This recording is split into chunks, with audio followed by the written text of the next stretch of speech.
السنة خلاص خلصت وللأسف خلصت معاها كل الطاقة والحماس اللي كنا مبتدئين بيهم. أنا عارف وأنا زيكم في الحقيقة، يعني السنة دي في حاجات حققتها وفي حاجات أكتر ما حققتهاش، بس ما تقلقوش يا فيلمهوليكس علشان أنا راجع لكم بليستة أفلام هترجع لكم كل الطاقة والحماس والأمل إن انتوا تبدأوا السنة الجديدة وتكسروا الدنيا. أول فيلم معانا هو ذا بيرسوت اوف هابينس، قصة حقيقية عن الإصرار وإنك مهما الدنيا وقفت ضدك لسه ليك فرصة تقوم.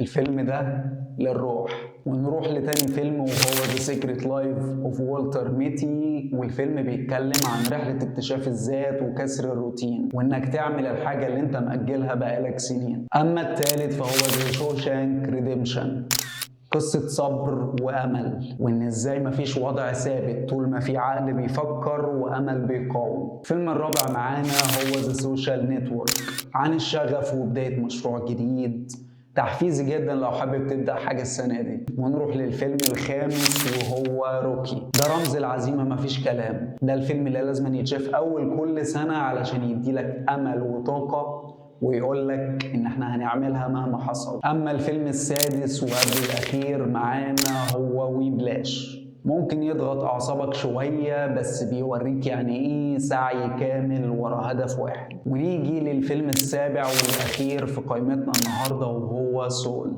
خفيف بس مؤثر وأثر فيا أنا شخصيا، وهو من الأفلام القريبة جدا لقلبي. بيتكلم عن معنى الشغف وإنك إزاي تعيش صح بدل ما تعدي العمر وخلاص. بس كده دي كانت قائمتي للأفلام اللي ما ينفعش 2026 تدخل من غير ما تكون شفتها. وانتوا كمان تقدروا تكتبوا لنا في الكومنتات ايه الفيلم اللي تحبوا تتفرجوا عليه في أول السنة. وكمان ما تنسوش تعملوا لنا لايك وشير وسبسكرايب في كل حتة علشان ما يفوتكوش اللي جاي.